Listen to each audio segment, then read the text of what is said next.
Hey everybody, welcome to the Cripescast. I'm your host, Charlie Berens. This is the podcast where we talk to people for and or from the Midwest, and this week my guest is CVI President and CEO Eduardo Garza. CVI stands for Center for Veterans Issues, and Ed has a few connections to the Cripescast, actually. The first time I met him was with Jason Johns, Commander Jason Johns of the Wisconsin VFW. He introduced me to Ed. We had we had dinner.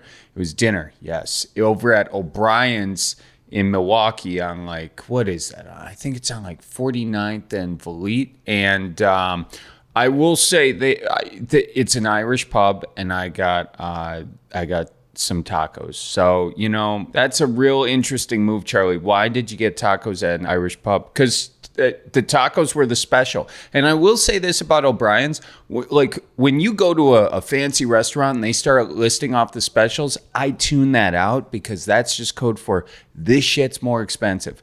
But at O'Brien's, they pride themselves on their specials not being more expensive. They're actually special because it's a good deal. So anyway, I got tacos at an Irish pub. And so I was there with Ed, and I was there with Ed's wife, and I was there with Jason. And yeah, we had a great dinner, and we just talked about CVI and what an amazing organization it was. And so I was like, come on the Cripescast. And the VFW, by the way, and many of you have been so generous giving to the VFW over the years. And they also assist with CVI, which does amazing things for veterans from a mental health perspective, but also a real pragmatic taking homeless veterans, giving them not only access to a home and to shelter and to what they're working on, mental health support, but also real job skills. So they have a kitchen and they have a workshop, and they teach, just how to build things, how to cook things, and they get these men and women who served our country and just need a little bit of assistance. They give that to them, and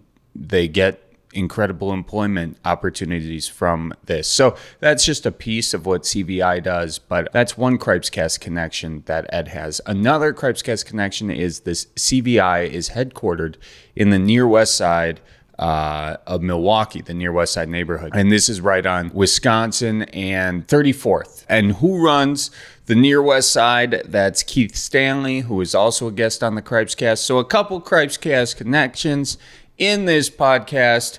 Real good, Charlie. Thanks for mapping that out for everyone. Ed also went into what's going on in Afghanistan right now and the Middle East more broadly, and gave us his thoughts on that as a guy who served overseas. He served in Iraq, and many of his friends served in Afghanistan. So, it's been hard to watch that on the news. I know a lot of people, have been seeing that over the past couple weeks. So I thought it was very interesting what he had to say. I think you'll find it interesting as well. Also, September is Suicide Prevention Awareness Month, and Ed went into that. We discussed veteran suicide is obviously an issue we hear brought up time and time again in the news. So Ed gave us his thoughts on that and also some resources to help veterans who may be struggling. So stay tuned for all of that. But I just want to give you a little insight on what is cooking this week. I was actually just in New York. We were doing some stuff for the Midwest Survival Guide, which, by the way, is coming out real quick. Getting excited about it. Yeah, put a lot of work into it, and I think it's all paying off. The book looks awesome. Can't wait for them to send out copies. Charlie, are you going to plug the book right now? Yeah, if you want to pre-order a copy of the book, you can go to cripescast.com. Oh, geez, Louise, that was pretty slick, Charlie. It was almost like you didn't plan on doing that at all. But listen, when I was in New York, a very interesting thing happened. I was walking through Brooklyn, and I almost ran into somebody, and I says, "Ope." And they said, "Ope," right back at me. And I looked at them, and they looked at me, and I said, "Milwaukee," like I'm from Milwaukee. And they just kept walking. Yeah, but it would have been a lot cooler if they were like, Mankato, That person must have been in New York too long. Not long enough to get rid of the ope, but long enough to kind of get that New York edge to you. You know, it's tough being a Midwest guy in New York. You know, you can't wave to people the same way you wave here, and you can't say hi to everybody you pass. And that was very hard for me. You know, there I am just walking the streets with my little roller suitcase and backpack, you know, and trying to make eye contact with everyone. Meanwhile, they're calling the police on me. So, yeah, that was fun. It was in New York for a little bit. I stayed in a hotel because I had a coupon. I've got this, when I go on tour, I've got hotels tonight. So if you do it enough, which I do because of all these, I forget how it worked, but I think like before COVID, I had a bunch of points accumulated on that from my touring thing. So I got like a really nice hotel for like $110 a night, and it had a rooftop pool, and you bet your tush I got a sunburnt shoulder. Why just one shoulder? Because I was doing work up there and I didn't realize that one shoulder was outside the umbrella cover. So yeah, I got one sunburnt shoulder. It's a very Wisconsin thing to have. Goes good with my farmer's tan on the other side of my body. So I'm sitting pretty right now. Anyway, there were some other things I wanted to bring up. Let me just get to those. Oh, yeah. Follow Cripescast on all socials. That's at Cripescast. Good. Got that done. And, I do want to say, so many of you have you've sent in a bunch of guests, and I just want to let you know that whether we've responded or not, I think we've tried to respond to a lot of them, but we're looking into all those guests all of you are sending in, and they don't have to be famous people at all. Some of you do send in famous people, and we try contacting them. Some of them reply, many do not, but also just normal people who are doing cool things. Would love to talk to them too. So thank you for sending all those in. All right, here's my conversation with Ed Garza. Check 1 2 1 2. Is going to be the start of my rap performance at the ball when we kick off the. Just keep your day job. Have you not heard him rap yet? You see the love I get from my team? See that. You know? She keeps you in your place, though, and she will. That's there's no doubt about that. That's good. You don't want to be surrounded by yes men. You want to be surrounded by no women. She will. She's going to come up to me and go, "Don't ever do that again." That's good. That's the kind of honesty that's needed. All right, take two. For all of you just joining the podcast, of course you are just joining the podcast because we're just starting. But we had a great conversation, and then somebody forgot to hit record. And do you remember who forgot to hit record? I don't recall, but I can don't maybe blame either. my staff taking pictures, but sure, they were making me nervous back there. That's it. So now we're gonna start over, and we're gonna try and make this sound like it's the first time we said it at all. So I think it's gonna be exciting. We're gonna give it an effort. We're gonna see how your acting is. Okay. So we're sitting here in the Center for Veterans Issues. We're on 34th in Wisconsin right now, right here in Milwaukee, in your headquarter facility. But it's not just this facility. Can you give people sort of the lay of the land for what you have here to provide? Absolutely. Right here on the city block, I guess, right here between Wisconsin 34th and 35th Street, we have what we call our CVI campus. Mm-hmm. This building is our Brigadier General Robert A. Colcroft headquarters building.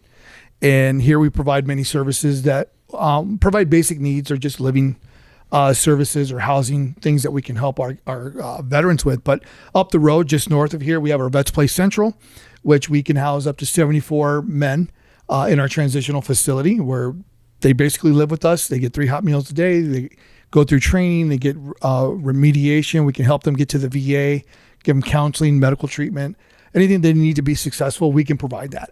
And if you go straight west 1 block, then you're going to run into our Veterans Manor, which is a 52-unit permanent supportive housing facility for our veterans there. And then we have our Troop Cafe, which is our pub-style restaurant that we do our culinary training program, in which we provide training for veterans and our neighbors. Really, we've opened it up to civilians who are looking to be trained in food and hospitality, and then try to provide them the assistance they need to get a job. You know, we know the restaurant business took a big hit during COVID, but we've been out here trying to train and get people back to work. That's awesome, because we often hear about veteran homelessness. And I think a lot of people think veterans, hardworking people, dedicated people, and very skilled people. So you would think it must not be hard to get a job if you're a veteran. However, that's not the reality, correct? It can be tough, whether we have some veterans come in with 20 years in retirement or less than 20 years, their transition into the civilian world can be pretty difficult, especially when they're accustomed to having a very structured schedule in their day. They know what uniform they're going to wear. They know when to go eat. They know what their job is. Sometimes it's just tough to transition off that military lifestyle. And CVI is here to help them with that transition. We got a great team of individuals here with our Homeless Veterans Reintegration Program, where we're helping people here in Milwaukee and Waukesha County get acclimated to what does it take to get a job in the civilian world. And so from resume writing to interviewing tips to working with employers across both counties, we're trying to get them connected to employment so they have a job and they can sustain themselves while they're here. Yeah, and I think that's one of the coolest things is that you often there are places where, you have shelters or you have food banks, and all those things are necessary. But the fact that you're going the extra mile to train in skills that can easily be applied to, getting jobs that are very much so in need, because you have the whole shop here as well, correct? Sure, yeah, absolutely. That's a compliment to our staff. We have a staff of 80. And my leadership team, both my vice president, Dr. Bertie Kauser, and Mr. Mike Beal have been here for over 20 years. And so they're the staple here of what we do. And they've been here for a majority of the time of our 32 years of service here in Wisconsin. And so I rely on their leadership and their training of their staff and how to work with these veterans when they come in. And then, being able to get them where they need to be, that's the battle. But once they get that job, once they get their apartment or their new home, and they can sustain themselves, that's a victory for us. That's success for us. And what would you say is the biggest struggle, I guess, for veterans sort of trying to reacclimate to sort of civilian life, and what that you're seeing in the training programs, either in the wood shop or in the kitchen or whatever? What are the issues that kind of come up again and again that maybe your average civilian wouldn't think about? Well, I think one of the struggles we have is how do we convert a military resume into a civilian one? The language is very different. And if they don't understand how to convert that language into civilian jargon, if you will, or what HR departments are looking for, they won't get selected out of that group of resumes to apply for a job. And I think another part of the struggle is when veterans are looking for jobs at job fairs, they're being told while they're there to apply online. Well, the biggest thing a veteran can do is promote themselves and tell people what they do or what they've done and what their skills are in person. Sometimes, like I said, if we can't write that down or translate it, it will never be heard. And so what we're trying to do is we're going to have a job fair here pretty soon, and we're bringing in employers that will actually engage with our veterans and have a conversation and learn about what they bring to the table, and then help us provide some assistance in helping them translate that resume the way it should be for the civilian world. And let's make sure that we're working together to make sure that these veterans can put their best foot forward. Because these veterans and military professionals, we are professionals. And we have been told that since boot camp. You're professionals. Everything you do, you're a professional. There's a certain way to do business. There's a certain demeanor that you go out and do your job. And even when you get out, you're a professional. And so that's what we still instill with the veterans that we're working with. You are a professional. And we're going to help you get that professional job. There are some problems with veterans who have been dishonorably discharged from the military, but you have an initiative to help those veterans as well, where the sort of government resources may not be available to them because they had been dishonorably discharged. Right. Our focus is we're going to serve every veteran who has worn the uniform. And if there's an opportunity that we can serve them here, we will. But we have great resources outside of CVI, our partners, other organizations, other veterans organizations that we can reach out to, and we can work together to make sure that we get them in the right place at the right time. So we're not just sending them out the door and say, well, good luck. Nope, we're going to make that phone call, and we're going to get connected to other resources to make sure you're taken care of. Yeah, it seems like you're almost filling in a lot of the gaps that perhaps the government isn't doing, or maybe capable of doing, but it's more of like a scalpel approach as opposed to like sort of that, hatchet approach of like, oh, you were dishonorably discharged, you don't have a place here. It seems like you really cater it to specific. Well, our leadership team and our staff, we call that the human approach. We need to be human with the people that are coming in. Right. People are struggling, people are hurting. Let's make sure we find a way to make sure we help them. And so we've done a couple different things through different initiatives, and we've been pretty successful. So and you think about going through COVID too. Yeah. I mean, we saw people really in a bad way that were hurting and needed a lot more resources. Our team jumped in. We did some things virtually or remotely, and we were still able to provide services to them. I mean, even we had some people that were not veterans come to us. Can you help us? And we were able to help. We referred them to where they needed to go, and they got service. And why did you choose this location to have your headquarters in? I think it just worked out. Dr. Bertie Kauser actually found this building for us. We were downtown off of West Court Street, and this building became available. But it also made sense because it puts us in proximity to our other services. We're 1 block up the road from our transitional. We're 1 block from the Manor. We're 1 block from Troop Cafe. And so when we look at any of our veterans who need assistance, we took out the transportation issue out of play. All you have to do is walk down here and you can get the help you need from all of our programs. It's a one-stop shop within a walking distance, 1 block walking distance. And then as we came on board with the Soldiers Home back in February, we're still only a couple miles away to go over there and provide assistance there too. So it was just closer for us to be here. It made sense. And here we are. Yeah, it's great because there are so many organizations out there to help veterans, whether it be the VA who you have a partnership with or, any of these other groups. And so sort of being that, I guess, conduit to kind of tie it all together, that seems what your place is here. Is that how you see yourself? Absolutely. I mean, our VPs are engaged in a lot of different organizations and serving on boards, and they're building that camaraderie. They're building those partnerships, and wherever we can help, we do. And with having 32 years of experience serving veterans and their families, we have become the staple in what we do. And housing is our primary thing, making sure that our veterans and their families have a roof over their head, and we're making sure they have food to eat. And we're also making sure we can help them get a job. And then providing basic needs or anything they need to be successful. Our team is working around the clock to make sure that happens. Our transitional facilities are 24/7, 7 days a week, 365 days a year. Our staff is working around the clock in 2 locations for our women's shelter, Boudica House, Vets Place Central. And then our staff, with all the other basic needs, their phones are ringing around the clock when there's a need. And so during COVID, we were doing that, a lot because we were considered essential workers. And with everybody that was hurting and needing assistance, we were answering the call.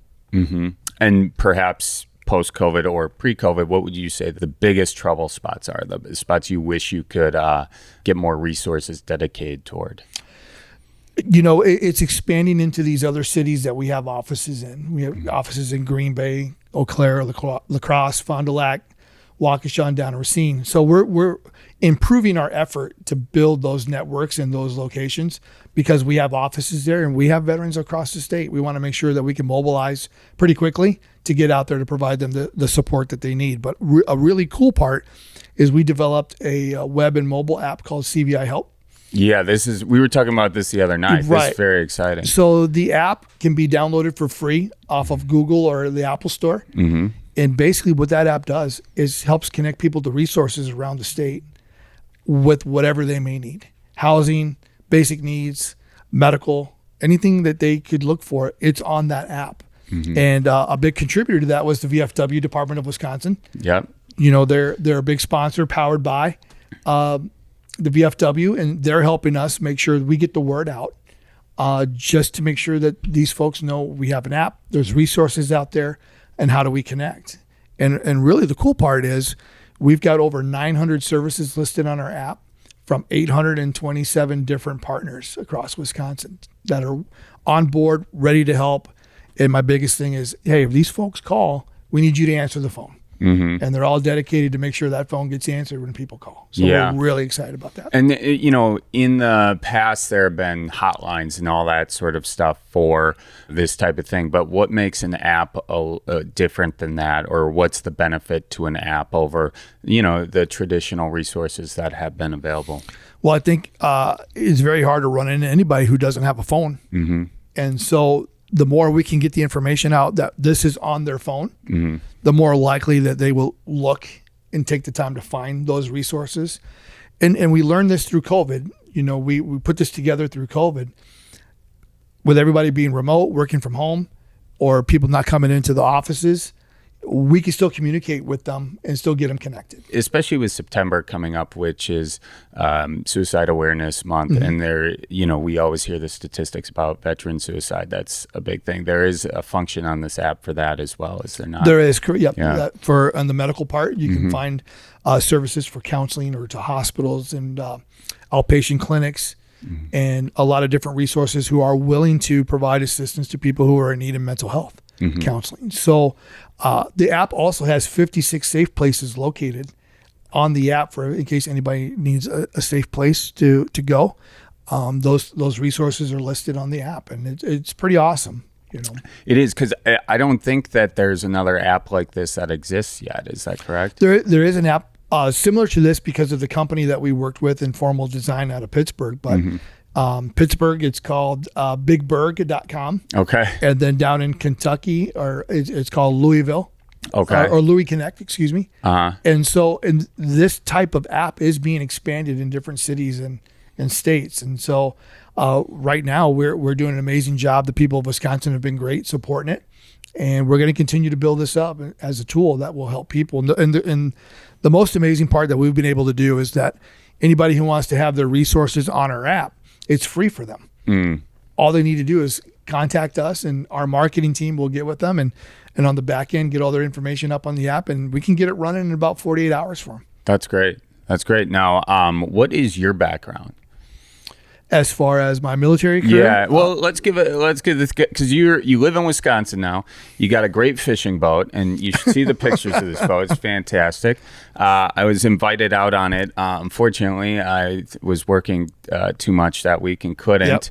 But you didn't catch any fish anyway. So, no. But it's not about the fish, ladies and gentlemen. It's about getting on the gosh darn boat, And you went out with Jason Johns from the VFW, who we all know on the Cripescast. He's been on that. So what do you do on this boat? And I know I'm asking a few different questions, but I think it's important. What happens on this boat when you go out and do meetings?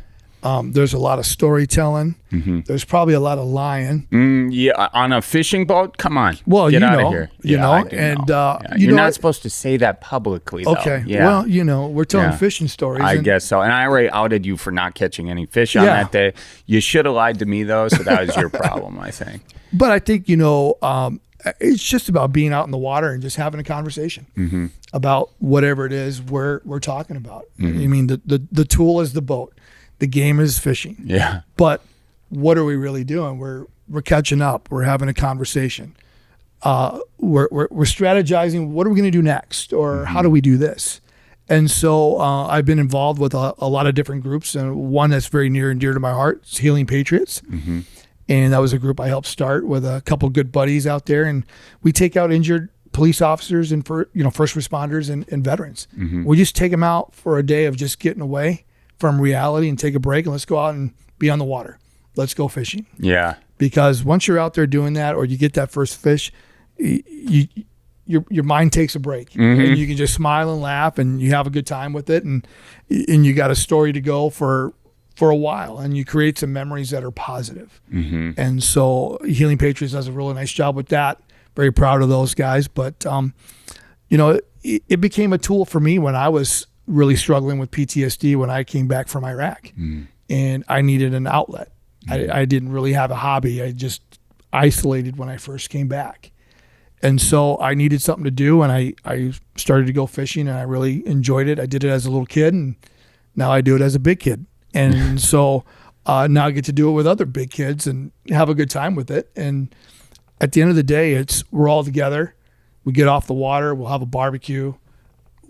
we break bread together and have a good time, and then we figure out what do we do next. Mm-hmm. You know, you have an experience that's fairly unique being in the military, and most civilians are not, don't have that experience. So is it hard for men and women coming back to kind of not have that, going from a place where you're surrounded by a bunch of people with that shared experience, then coming back and not a lot of people can relate to that? Is that a big issue? Yeah, that's a big issue. I think with guys like myself or any of the veterans who have served in campaign overseas, Afghanistan, Iraq, or Kuwait, or anywhere there's a conflict, you've been through some stuff with some folks, right? Mm-hmm. When you come back, you're still together, but once you leave the service, and depending on where you go, let's use Wisconsin, there's not necessarily military bases or a whole lot of people that you would run into that may have shared the same experience. Mm-hmm. So it's really difficult to talk about and for someone else to understand. Mm-hmm. And so while we appreciate people thanking us for our service and everything, and that's awesome. Mm-hmm. It's sometimes we struggle with who can I relate to that would understand what I'm going through, and that becomes pretty tough. Yeah, and so how do you work your way through that? And when people do thank you for your service, is it and this is just more for the non-military people out there? Is thank you for your service kind of like an empty thing, or would you prefer they say something else, or is it always nice to hear? No, I think it's a great thing to hear. Mm-hmm. It's very much appreciated, and for people to take the time to say that, I think they truly mean it. Yeah, and to say thank you back, for me, I always say it was an honor for me to do that. It was an honor for me to serve and serve my country, and so I always shake their hand and thank them, and it works both ways, right? People want to learn or have an interest. And so there's some things we can share and there's some things that we can't. Yeah, right. And so, for me, and I'm sure a lot of the guys that I know, they're very grateful for that and very appreciative that someone would take the time to at least say thank you. Oh, geez Louise, folks, excuse the little ad break we got here, but I want to tell you real quick about the title sponsor for the Cripescast. That's Jolly Good, the pride of Random Lake, Wisconsin. Jolly Good soda is a very unique soda to Wisconsin, and boy, cripes, don't it taste good. You can get Jolly Good at Festival Foods or Woodman's or Piggly Wiggly. Shop the pig, jeepers cripes.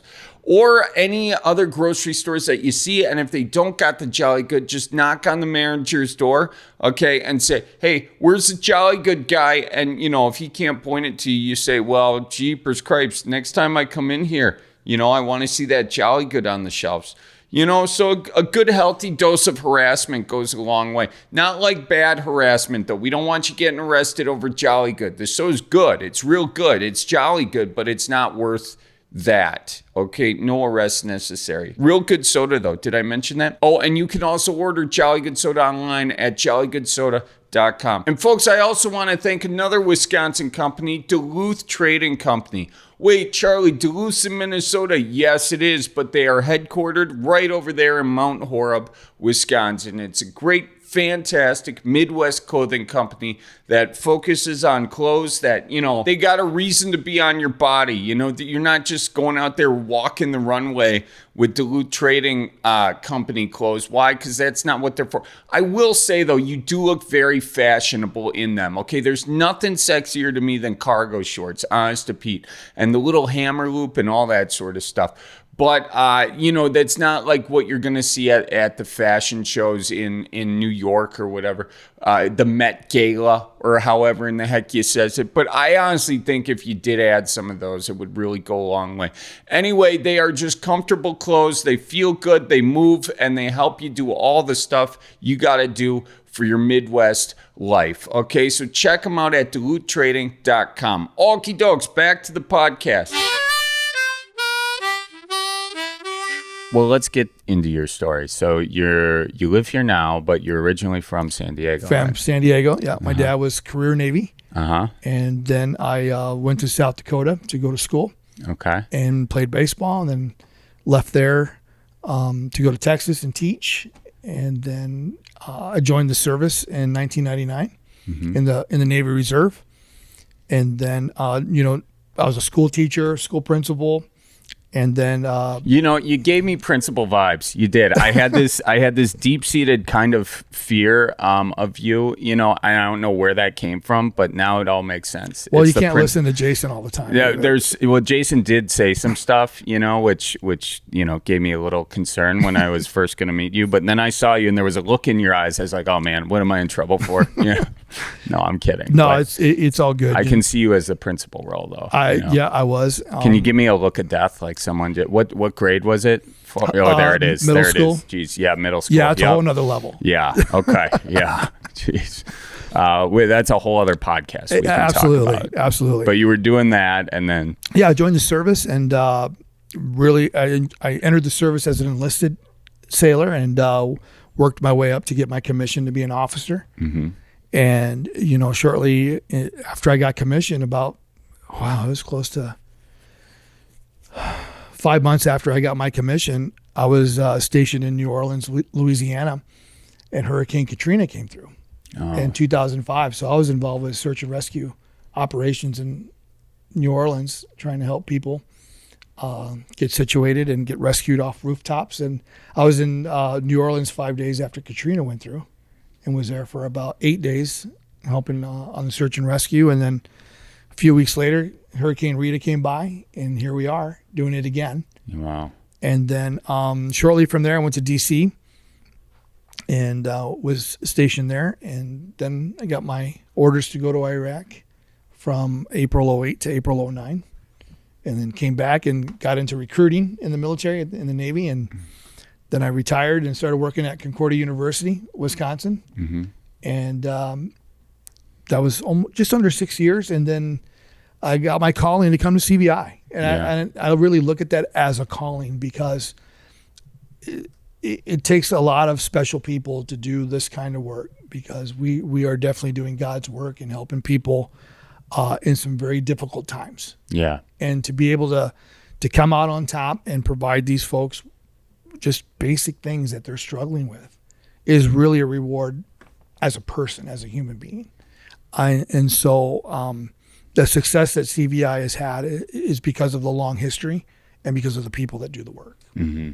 Yeah. Getting back to your time in Iraq, at that point you had 2 kids, correct? 2 kids, yep. And I mean, that must have been a hard thing, leaving your kids to go do that. Yeah, it's tough because they want to talk to dad, but I couldn't always tell them what was going on or what I was doing, or anything like that. It was just, I could call when I can call, and that was great. And then I had to figure out the time zone change with the hours. Oh yeah, and that math is tough. Yeah, I needed a calculator to work. So, hey bud, what's up, Dad? It's 6 a.m. Please. Oh shit, I thought it was 9. Right, right. If you flip it, it's 9. Get out of bed. It's early, and Well, just the running joke here the other day was I was tired, been running around the clock.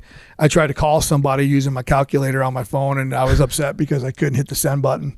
So I realized that the equal button was not the send button, and it kind of just happens. And I had some staff looking at me and laughing at me. I'm like, hey, it's just the way it goes. It's just some days are like that, and I know my staff has those long days too. Mm-hmm. And if we can't laugh at ourselves, what are we doing? We got to laugh a little bit, because this is a very tough job. Yeah, it is. And but one of the things I've noticed about coming here to CVI is that it's definitely a family. Mm-hmm. And they've embraced me when I came in. They may have looked at me a little crazy with some ideas that I've had, but at the end of the day, we're all working together to make sure that CVI as an organization is one of the top-notch organizations that's serving veterans and their families. And I believe we are. Yeah. We've worked really hard to get there. That's great. In recent weeks, we've seen what's happened with Afghanistan, and obviously we've seen what's happened with Iraq. Is that an additional level of stress for veterans who, spent so much time there, built lifelong friendships with, Iraqis, Afghanis, and everything, and then to see, what is happening to those countries? Is that difficult? How do you view your time there with, where these countries are? I think it's very difficult. As a service member that was in country, in Iraq, and I've got a lot of friends that served in Afghanistan as well. And, first and foremost, we did the mission. Mm-hmm. Our guys, our men and women out there, they fulfilled the mission. They were doing the job. And, I think our frustration comes from, our leadership wanted us to come home, but it didn't execute the way we should have. And so now the focus is what now? We have a lot of folks here in the States that are struggling and having a hard time dealing with that. And we got to find ways to heal from that and provide assistance where we can. And I just pray really that we can get this figured out and have some resolve to it. I mean, it's a tough situation. I mean, I found myself walking around shaking my head. I don't have an answer. I really don't. But, the more and more I think about it is I've become more of a man of faith since I come back. And I got to pray for our president and the leadership that they start making some good decisions. And here we got a lot of people there that rely on us. We got our troops that we're praying for. We've got our allied forces that helped us. And we've got Afghani people that supported us and helped us along the way. We got to make sure we do the right thing here. And that's the focus. Yeah. Yeah. And is it, you said you're a man of faith. Was that something that was kind of, a lot of people grow up religious. They may lose it at some point, find their way back to it. Was that your experience with it, or have you been strong the whole way through? Not as strong as it should have been. Yeah. Growing up. Well, that's a very Catholic response. Okay. It's never as strong as it should be. Okay? Correct. Make sure you make it to confession. Okay. And then, when you're in the middle of something like that overseas, you pray really quick. If you help me get out of this, I promise I won't do this anymore, or I won't do that anymore, or I'll be better at this, or I'll be better at that. And I went through a lot of frustrations with that while I was there. And then coming back, I struggled with it. I tried to be more involved with it and do some things. But God has a sense of humor because when I was getting ready to get out, I was struggling finding a job. And as I'm trying to find a job, my thing was, I don't want to be told that I'm overqualified. I need a job so I can support my family. And I think that's where some of our folks in transition overqualified for certain things, but when you live in a certain area, that job similarity may not be there.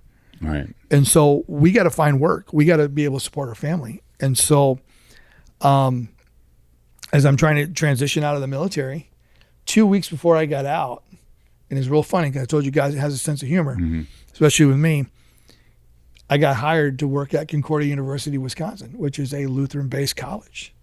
And is that what you are? Are you Lutheran? I'm Catholic. Oh, geez. There you go. Of all the universities, And, Concordia was great for me, but it's like, I get it. I need to focus a little more. I need to pay more attention to the word.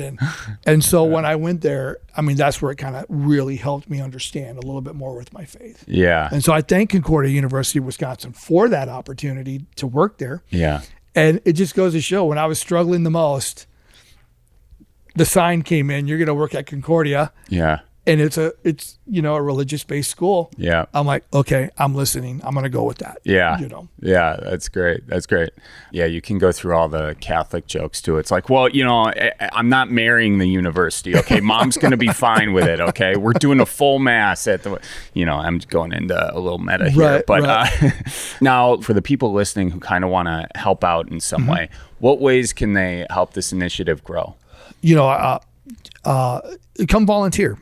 Once we can kind of get a little better with COVID, there's great opportunities to volunteer. You can call Vets Play Central.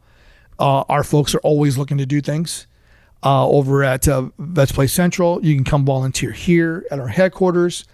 There's opportunities that will be opening up soon over at the Soldiers Home. And CVI is the hub for that. Let us know. And as soon as things open up, there'll be opportunities to come over. And I know we got some friends that are looking to come over and help us with some landscaping here. That's a very Midwest thing to do. You need help trimming the hedges or something, I'll be over, Yep. So it's simple stuff like that. Simple things like that. And, I got to thank Milwaukee Tool and the Home Depot. They helped us build our new wood shop over at Vets Play Central, which is a phenomenal just building that we renovated. Old garage, we turned that into something productive. Yeah, a woodworking shop that our residents can actually learn some vocational skills. or use it as an kind of a therapeutic opportunity for them, right? To give them something to work with their hands, build some things, help fix some things over at Vets Place Central. And so that's been a blessing in itself. Our folks started orientation class a couple of days ago. And so they're all excited about building some things, and they're going to have some things ready for our Veterans Ball coming up. So that's their first project. And you know, our next one that we're really focusing on right now is developing and renovating an older building that we have to become our mental wellness center. Yeah. So tell me about the mental wellness center. So the mental wellness center is going to be to help what we call stabilize, treat, or refer people that are coming through our program. We'll use this initially through an intake process of somebody that's coming to CVI looking for assistance. We want to make sure that they're mentally ready to go. And if they're not, we'll have social workers on site that we can work with them. And if not, then we can refer them to our partners who are working with us to make sure they get the right care that they need.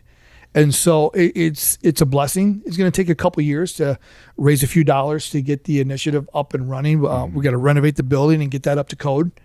And then we start putting the pieces together of getting staff and equipment and make sure we're ready to go with that initiative. And so you're currently fundraising for that? We are currently fundraising for that. Can you like say how much you need or what your goal is for this? Yeah, absolutely. What we have figured out from start to finish, we're looking at just under $500,000. Okay. To do the renovations and get the building up to where we need it to be. The nice part is it's an old house that we're renovating. It's a very non-clinical looking. We want people to feel like they're coming home. Yeah. They're going to get the care that they need. They're going to get the services they need. And if they need other services from CVI that we can provide, we're right down the block. Right. And it's a full service, one-stop shop, if you will.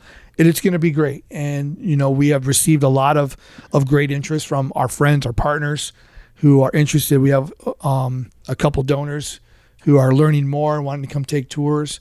But we want to make sure, even though veterans who may not be able to use the VA for one reason or another, if they come here to us, we can still serve them. That's great to know. Especially in the mental wellness capacity. We got to make sure our guys and ladies are good to go. Because we want them to be safe, we want them to be healthy, we want them to be prosperous. Right. And you know, when you're talking about when they may not be able to get resources elsewhere, a lot of times that's because they've been dishonorably discharged, correct? Or that could be a reason. And perhaps that reason was associated with mental health to begin with. So instead of perpetuating that cycle, it seems to be you are sort of stopping that cycle. We're stopping that cycle, and we're connecting to people who want to help us make a difference. And right now, that difference is we're taking care of people.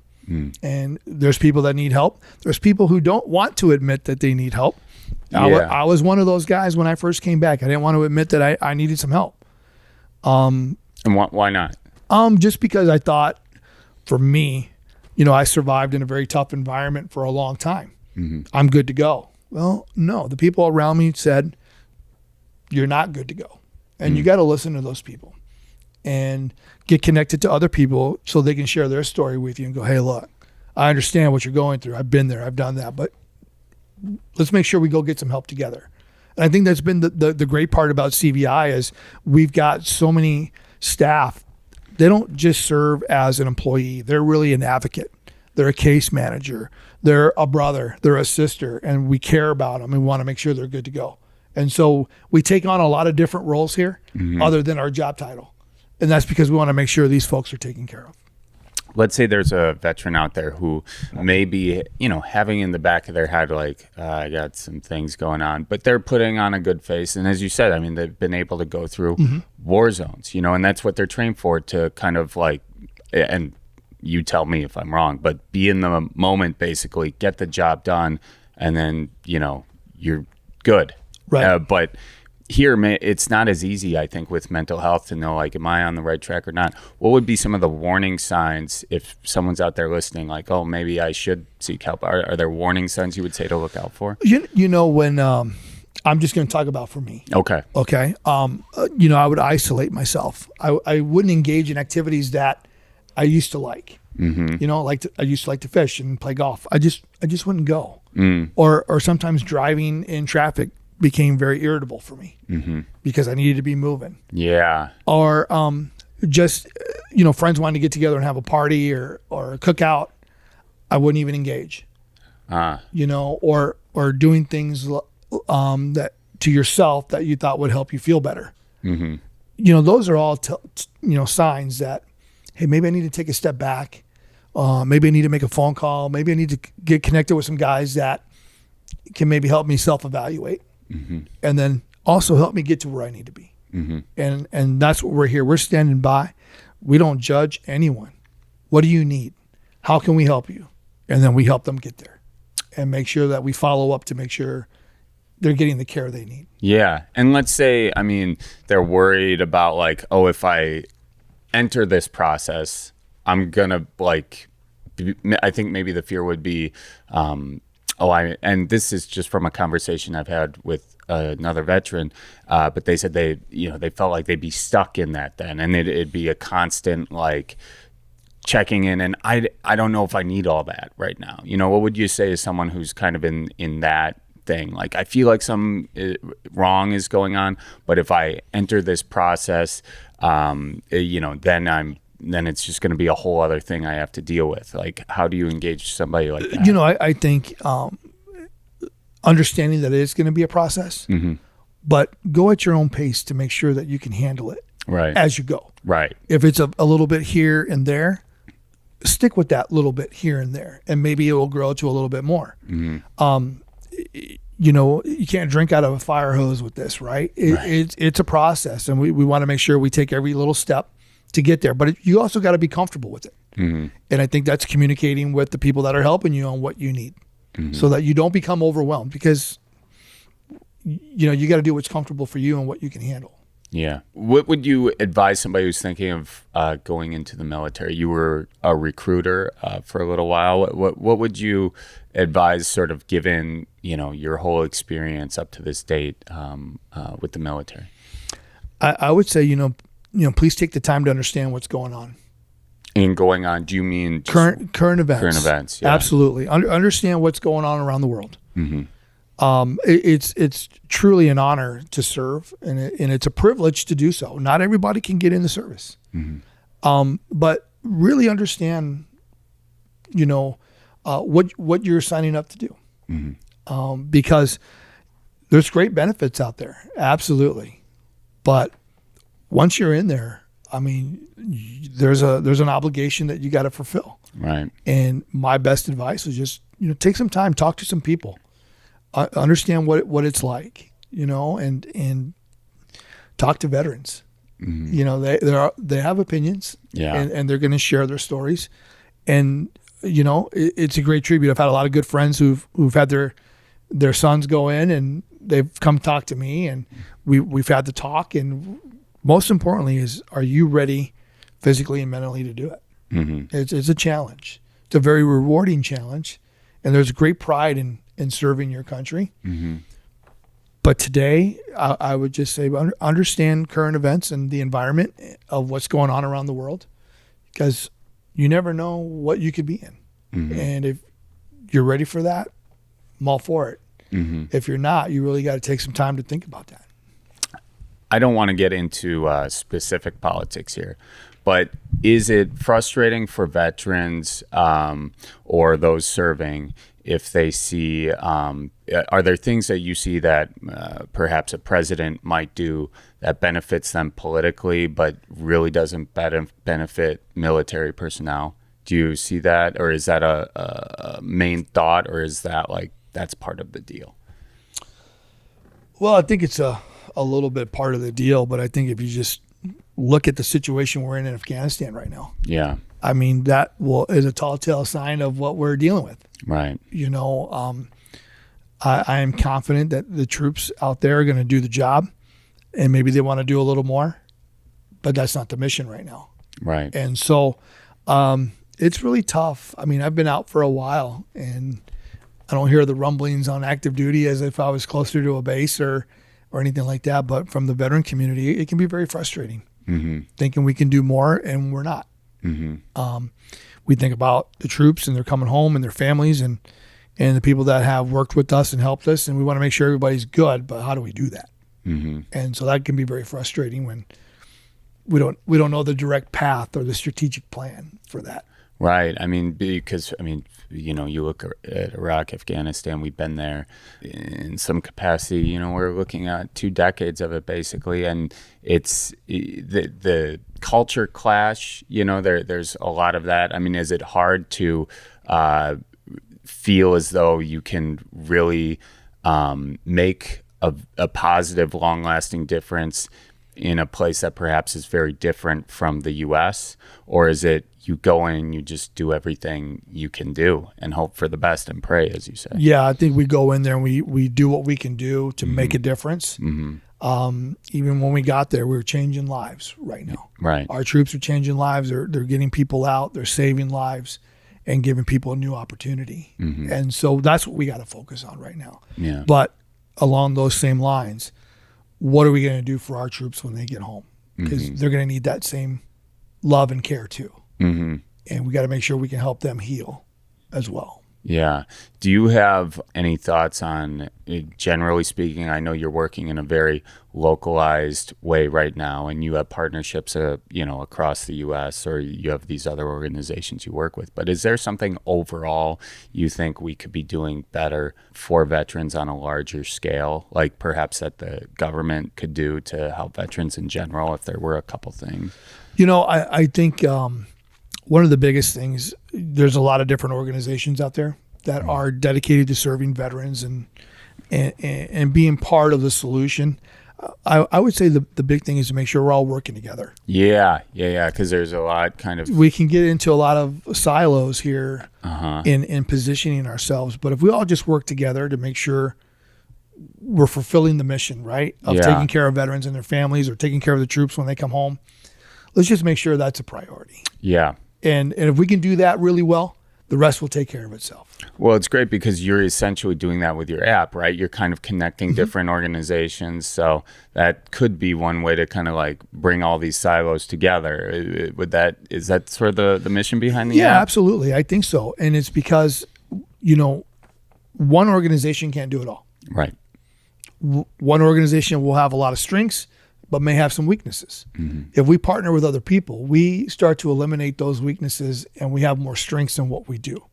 And so once we start working together and making sure that the people that we're dedicated to serving are taken care of, that's all that should matter. And for me, it's just that simple. But coordinating and delivering that message and getting people to understand that this is beyond any one individual or any one organization, we have greater good to go do, and we have to make a difference. You and I have talked about that at length over dinner one time. And as you said, we're just in it to make a difference. Right. It's not about being in the news. It's not about, hey, Ed's writing an article or media's going to go interview Ed. I'm fine just making sure that our folks are taken care of. That's it. I think that's really the Catholic guilt is really what it comes down to. I'm just trying to avoid purgatory. I don't know about you, but that's my main mission in life. Right. So, yeah. Is there anything I didn't bring up that you think would be very important to mention? I think we've covered a lot. We have. We talked a lot. And I think for me, the biggest thing, as I just got done saying, is just being able to work with other groups. Yeah. Other organizations for the purpose of making sure that our veterans, our active duty troops, reserve, guard, and their families are all taken care of. We go out and networking's a contact sport. You got to be able to pick up the phone. You got to be able to knock on the door. You got to be able to go where they are and just simply ask, hey, are you okay? Do you need anything? Is there anything we can do for you? Please let us know. We're here to help. And mean it, then we're going to be okay. So if someone's out there, like maybe they have a resource available, maybe they have something they can donate, maybe they have an idea, how can they get in touch with you? They can call our headquarters building, or they can send us an email at info@cvivet.org. Get in contact with us through an email. And, our staff is really good about making sure that we end the day with phone calls being returned and emails being answered. And so we don't want to miss those opportunities, right? Because somebody's in need and they're reaching out, we got to be able to respond. And depending on where they are, we have connections around the state that we can reach out and say, hey, we have this person over here. We really need you to jump on board. go check them out, make sure they're good to go. Let us know if there's anything we need to provide, and we'll mobilize a team to go help. And so having partners like the VFW and our staff across the state and other organizations, especially those that are on our app, we got phone numbers, and we'll call and we'll kind of jump into action. That's great. And finally, let's say someone out there may not know of an organization. They may not know of a particular person that needs help, but they've got a big hunk of cash just burning a hole in their pocket. How can they just, so they don't get third-degree burn on their thigh, give it to you instead? Yep. You can go to our website at www.cvivet.org. We have a donate button at the very top, or you can send us a donation check, and I pretty much call everyone that I can to thank them personally for me. And then I let them know where it's going and how it's going to make a difference. And so I think for most people, you'll see that. But also, too, you can look us up on Charity Navigator to make sure we're financially where we need to be. And on GuideStar, where we're sitting good. We've worked hard to get there. And we want to give people confidence in giving to us. And we got a lot of great programs. And, our mental wellness is the next big initiative. And I think it's going to be a very important one, and one that we got to do right to make sure people are taken care of. It's great. It's very exciting. Thank you for your service to the country and your service to veterans. Thank you. Thanks for having us on the show. And Birdie, thank you too. Okay. She's been sitting back here. Did you get some good pictures or no? How did he do? 2 thumbs up. All right. Okay. You got 2 thumbs up from Birdie. So I'm good. I can enjoy my weekend now. Thank you very much. Right, thanks, Appreciate buddy. you. Appreciate it. And that is it for this week's episode of the Cripescast. Big thanks to Ed for coming on. And make sure if you do want to donate, you head on over to cvivet.org and just click on that donate button. All right. Thank you all for listening, and we'll see you next week. And by see you next week, I mean maybe you'll hear this next week. Okay, anyway, everyone keep her moving and watch out for deer. Real good. Bye-bye. So roll out the barrel and get the band brewing. Life's got you down, just keep her moving. It's on Wisconsin, the Badgers say it's the old Wisconsin Jubilee. Sometimes when you're ice fishing, you put your foot in the walleye hole and go ass over tea kettle and you think you're done. No, you gotta keep her moving.